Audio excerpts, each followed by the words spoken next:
I took up my master's in business administration, business management actually, at AIM. And then immediately when I graduated, I put up a frame shop business with a partner, and we make frames for noted artists like Oturulus, Ang Kyukok, because my friend, actually our family friend is he's also an artist, Francis Yap, is close to Luz Gallery, and that's when we get a lot of jobs there. But later on, I worked with my brother-in-law I was the production manager of a jewelry production, production house. We make jewelry. And later that was after my AIM stint. Immediately I got a call from SEIKO Music Corporation, and I was asked if I'm interested to be the sales director. Well, out of I think around 25 applicants from AIM, I was the first choice. So I accepted it, and I worked for 2 years under Vic De Losario and Orly Ilacad. And I learned a lot from both of them, especially from Vic De Losario. He's a brilliant man, and when I had the opportunity to do production, I went into it, and it was a start. My first film was Balat Kayo. It was a film starring Alma Moreno and Mark Hill. That was the first film of Mark Hill. And the one who's handling my production was Eugene Da Rosa. I noticed that, after my film, I was surprised that,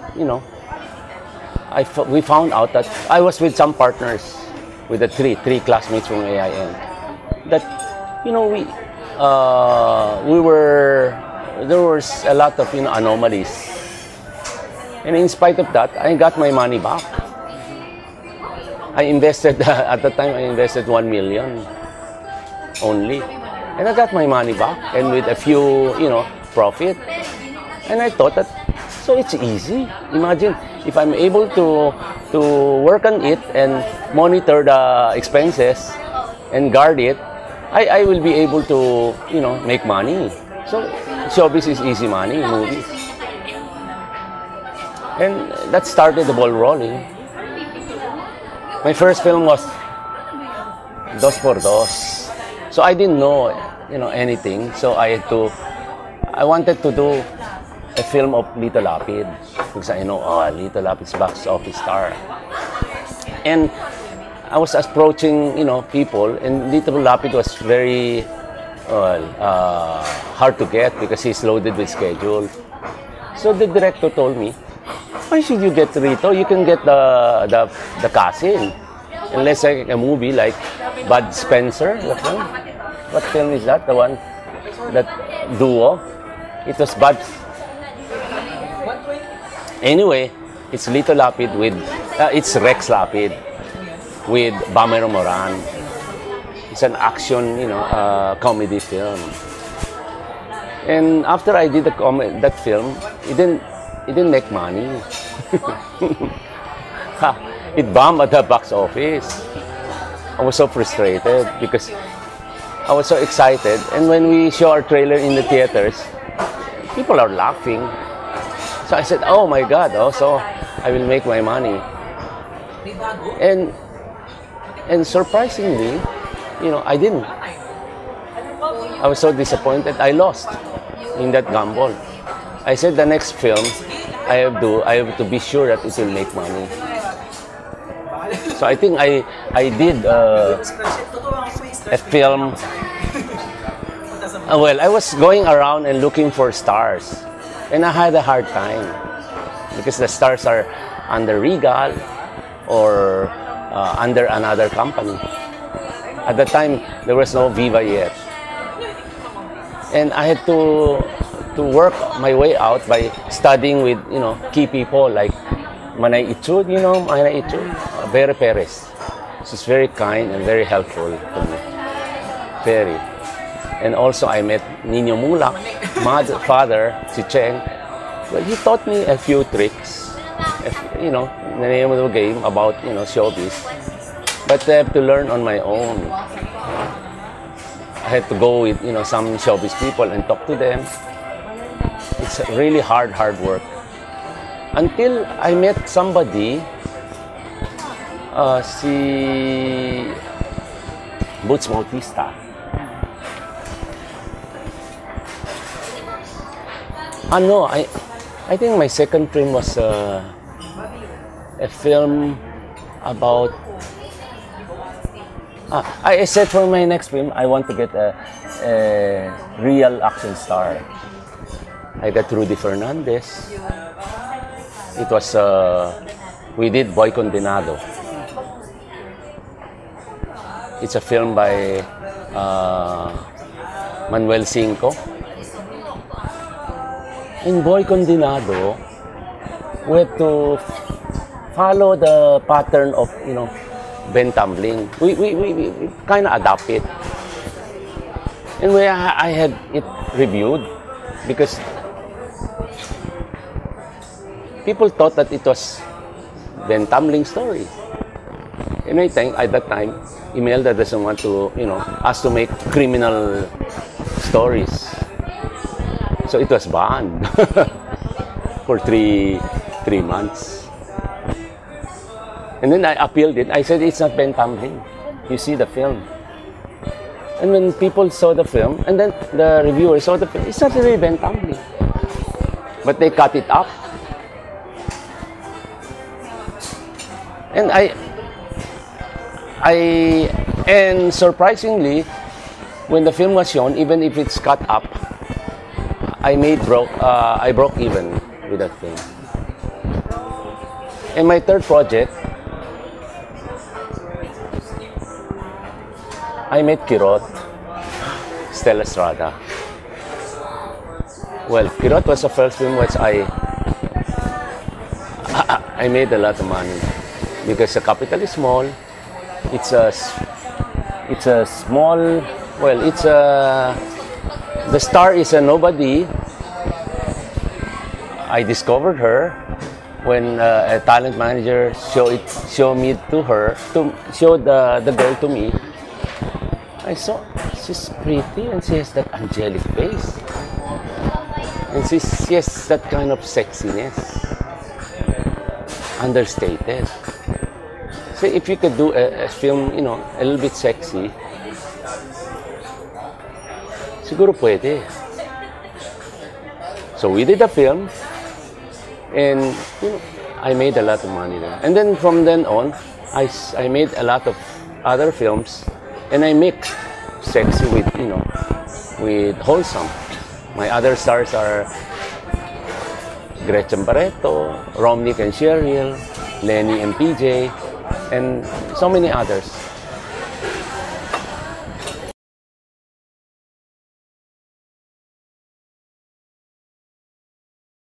Well, actually it was,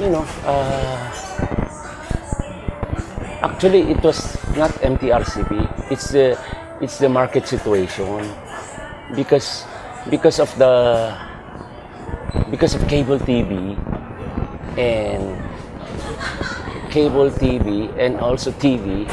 It became so strong that people have shifted, especially in the provinces, because my films are very strong in the provinces. And because in the provinces, people are no longer watching movies except big production. So I felt that things are getting to be different, and the costs are getting up and up. In fact, I noticed that I make money when MTRCB is strict. That's my problem. MTRCB became lax. And so they allowed a lot of things. And when they allow a lot of things, people are no longer interested. And they say, so open na pala. Unlike before, they're so strict that once you show something, you show a little, back side exposure of the breast, people really get so thrilled. So it's now no more. That's really the story. MTRCB doesn't have anything to do. It's a business decision. Because I always base my decisions in movie making based on business, mostly.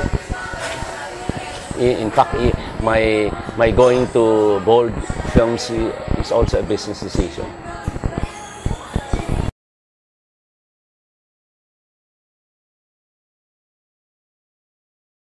It's foster child, the one who paved the way for Brillante Mendoza, to be able to penetrate Cannes Film Festival.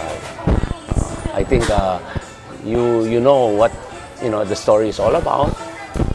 It was shown in Cannes. I had my is it world premiere? Yeah, it was my world premiere in Cannes Film Festival, and foreigners love it. They love it so much. But unfortunately, when it was shown here, it was a big flop. Yeah, a lot of theaters pulled out. I lost my money there. Actually, and then from then on, I knew that indie films do not have really a commercial market here. It's only in abroad and in art houses abroad.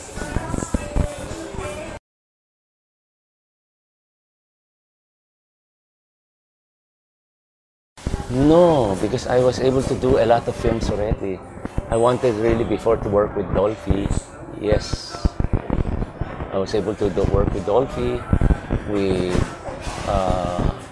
Philip Salvador, with Rudy, Bong, a lot, with Eddie Garcia. So right now, I think my dreams in movie production has already been fulfilled, and that's why when there was an opportunity for me to help the industry, I went to, I joined Cinemalaya. I was one of the founding members with Luis Guillen, Nes Hardin, and Tony Boy Coanco.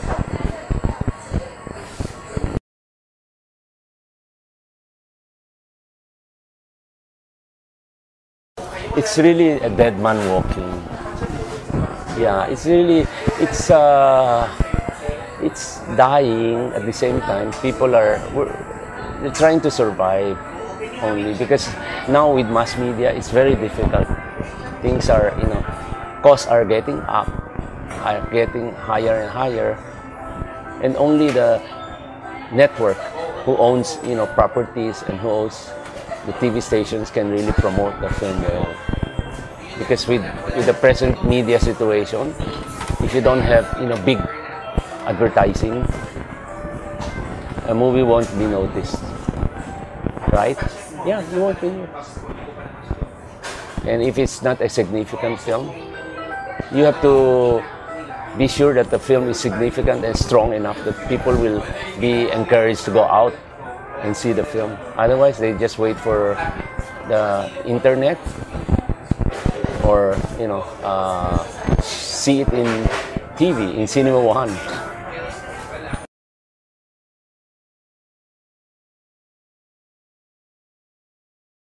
Yeah, I was really shocked. Honestly, I couldn't believe that our films can be downloaded free in the internet. I cannot. after a while, on second thought, I said that if other films can be downloaded, foreign, big films, I said, well, it's really like that. It's really life. It's really the modern technology. That's why you have to make money already in the first run of your film in theaters. The others are just, ancillary.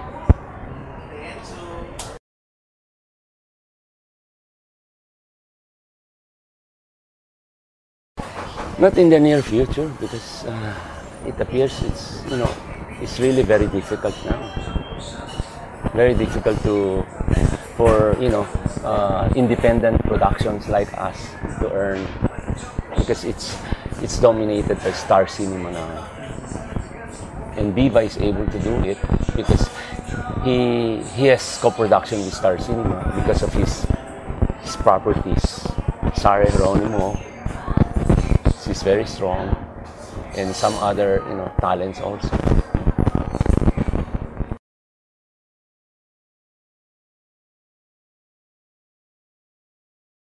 Well, I'm right now in my last phase of life. So, and I believe I read somewhere that they say that, life is like a film. It's, usually at the end, the editing is not so good. So, yeah, it's like, and right now I just feel fulfilled with my family. I spend most of my time with family now. We always go abroad twice a year. My kids are grown up now, and given an opportunity, I always help some people in the film, in my own little way, quiet way. Yes, but nothing much. I'm busy with my business now, the leather goods business, SEIKO. Yes.